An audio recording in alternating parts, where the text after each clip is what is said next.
Shalom anak-anak, saat ini kita masuk di subtema yang ketiga ya, di buku tematik 5I. Ya, Miss minta kalian sama-sama buka di halaman 92. Sudah? Nah, di sini Raya dan teman-temannya ya akan tampil dalam lomba paduan suara. Nah, mereka ini harus memakai pakaian batik ya. Tapi Yoga berkata kalau dia malu menggunakan pakaian batik ini, tetapi katanya seperti bapak-bapak ya. Nah, Yoga kenapa harus malu? Semestinya kamu bangga memakai batik karena batik adalah warisan budaya yang diakui oleh Badan Dunia yaitu UNESCO ya. Jawab Bu Hani. Dengan memakai batik, anak perempuan terlihat lebih anggun dan anak laki-laki terlihat berwibawa, kata Maya. Batik juga merupakan jati diri bangsa Indonesia, kan Bu? Tanya Raya. Ya, betul sekali anak-anak. Batik mencerminkan karakter bangsa Indonesia karena setiap motif batik memiliki makna dan filosofi masing-masing, jawab Bu Hani. Nah, Yoga sekarang mengerti, selain warisan budaya, batik juga merupakan jati diri dan karakter bangsa Indonesia. Sehingga sudah sepantasnya sebagai anak bangsa kita bangga menggunakan batik. Ya. Nah, sekarang kita sama-sama baca karya seni rupa daerah. Batik dan gerabah termasuk karya seni rupa daerah. Apa itu karya seni rupa daerah? Karya seni rupa daerah merupakan karya seni rupa yang diciptakan oleh sekelompok masyarakat di daerah-daerah Indonesia. Nah, berdasarkan fungsinya, karya seni rupa daerah itu dibagi menjadi dua kelompok. Yang pertama adalah seni rupa murni, yaitu karya seni rupa yang mementingkan nilai keindahannya saja. Contohnya misalnya seni lukis dan seni patung. Kemudian yang kedua adalah seni rupa terapan, yaitu seni rupa yang memiliki nilai kegunaan ya, kegunaan atau fungsionalnya sekaligus juga mempunyai nilai seni. Contohnya batik, ukiran kayu, dan gerabah. Hasil karya seni rupa setiap daerah itu tentunya tidak sama karena setiap daerah memiliki ciri khasnya masing-masing. Kehidupan di pedalaman seperti gunung dan hutan ya, mereka punya ragam pilihan itu, misalnya seperti buah-buahan ya kan, kemudian bunga, gunung, dan hewan.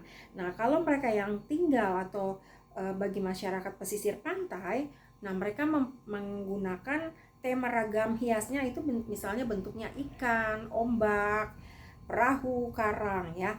Nah, meskipun tema dan objek yang dipilihnya sama hewan dan tumbuhan dan manusia, masing-masing daerah mempunyai gaya dan bentuknya yang berbeda. Hal ini tergantung pada kreativitas dan kebudayaan masyarakat daerah tersebut. Nah, berikut ini ada beberapa contoh karya seni rupa terapan yang dihasilkan di berbagai daerah. Yang pertama, kerajinan batik ya. Yang pertama, kerajinan batik, kalian perhatikan di sini. Kain batik dibuat dengan cara melukis dengan menggunakan canting dan kuas di atas kain dengan bahan lilin yang dipanaskan. Hasil proses membatik tersebut dinamakan batik tulis. Daerah yang penghasil batik itu yang misalnya Jogja, Solo, Surakarta ya, Pekalongan, Madura, Cirebon, Tasikmalaya, dan Bali. Lalu yang kedua ya, nah ini contoh-contohnya ya, macam-macam batiknya bisa kalian lihat di sini. Lalu yang kedua adalah kerajinan ukir. Nah, kerajinan ukir di Indonesia antara lain berupa seni ukir kayu dan seni ukir logam. Daerah penghasil ukir kayu di Indonesia misalnya tuh Jepara ada di Jawa Tengah, Cirebon di Jawa Barat, Bali, Kalimantan, Papua, Madura di Jawa Timur, dan Sumatera. Nah, kerajinan ukir logam terbuat dari perak, tembaga, emas, dan kuningan. Nah, proses pembuatan kerajinan logam ini banyak menggunakan teknik cetak atau cor ya, tempa, toreh, dan penyepuhan. Nah, daerah penghasil logam yang ada di Indonesia antara lain itu Jawa Tengah dan Yogyakarta. Kemudian yang ketiga, kerajinan anyaman. Nah, anyaman ini adalah serat yang dirangkaikan sehingga membentuk benda yang kaku. Biasanya untuk membuat keranjang atau perabot. Nah, anyaman ini dibuat dari bahan alami dan bahan sintetis. ya. Nah, bahan-bahan alami ini digunakan misalnya bambu, rotan, daun mendong, dan janur. Nah, bahan-bahan sintetis yang digunakan itu misalnya plastik, pita, dan kertas. Nah, daerah penghasil kerajinan anyaman antara lain itu Bali, Kudus, dan Kedu di Jawa Tengah, Tasikmalaya di Jawa Barat, dan Tangerang, Banten. Lalu yang keempat, kerajinan tenun. Nah, tenun ini merupakan hasil kerajinan tradisional yang dibuat dengan teknik dan alat khusus. Kerajinan tenun banyak terdapat di Kalimantan, Sumatera Barat, Sumatera Utara, NTT, NTB, Lampung, Sulawesi, dan Sumatera Selatan. Nah, di sini ada dua jenis tenun, yaitu tenun ikat dan tenun songket. Keduanya berbeda dalam teknik dan bahan yang digunakan. Nah, berbeda dengan tenun ikat. Tenun songket mendapat tambahan benang emas yang diletakkan dengan teknik tusuk dan jungkit.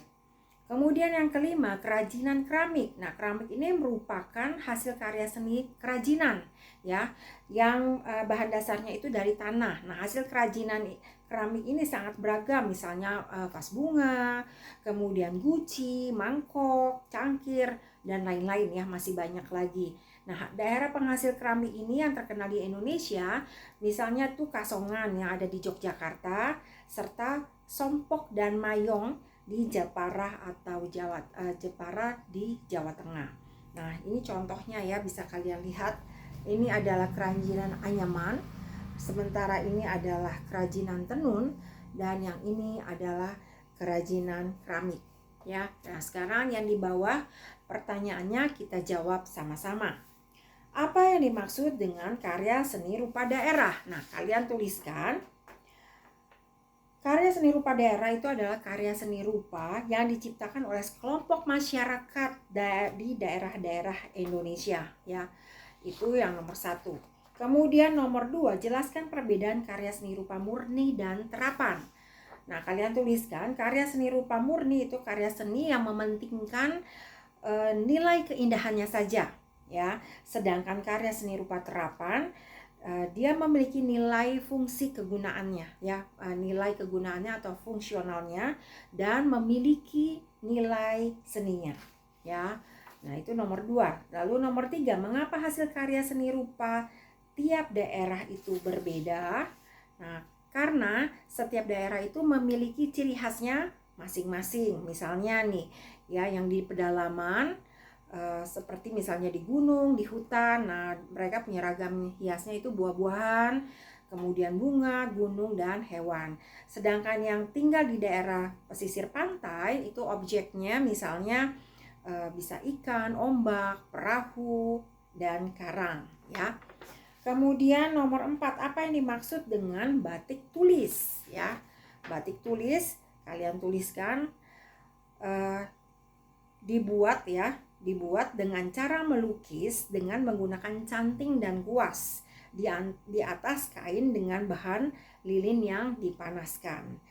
Kemudian yang nomor 5, jelaskan perbedaan tenun ikat dan tenun songket ya. Nah, kalian tuliskan bahwa tenun ikat ini tenun yang pembentukan ragam hiasnya itu dibuat dengan cara mengikat bagian-bagian ya benangnya ya.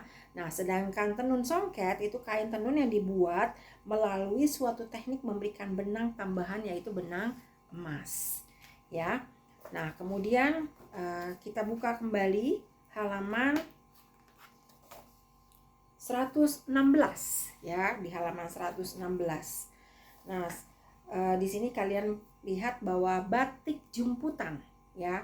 Misalkan baca cepat, nanti kalian ikuti ya yang di rumah. Batik dapat berkembang pesat di Indonesia, bahkan mulai dikenal di luar negeri. Proses pembuatan batik memang mempunyai ciri tertentu karena keindahan, ketelitian, dan keunikannya, sehingga banyak yang dikagumi orang asing. Salah satu varian batik adalah batik jumputan atau batik celup ikat. Batik jumputan adalah batik yang dikerjakan dengan cara dicelup, diikat, celup, diikat dengan tali, dicelup dengan warna. Batik ini tidak menggunakan malam, tetapi kainnya diikat atau dijahit dan dikerut dengan menggunakan tali. Natal ini berfungsi sama halnya dengan malam, yakni untuk menutup bagian yang tidak terkena warna. Kata jumputan berasal dari kata bahasa Jawa. Menjumput berarti memungut atau mengambil dengan sebagian ujung jari tangan.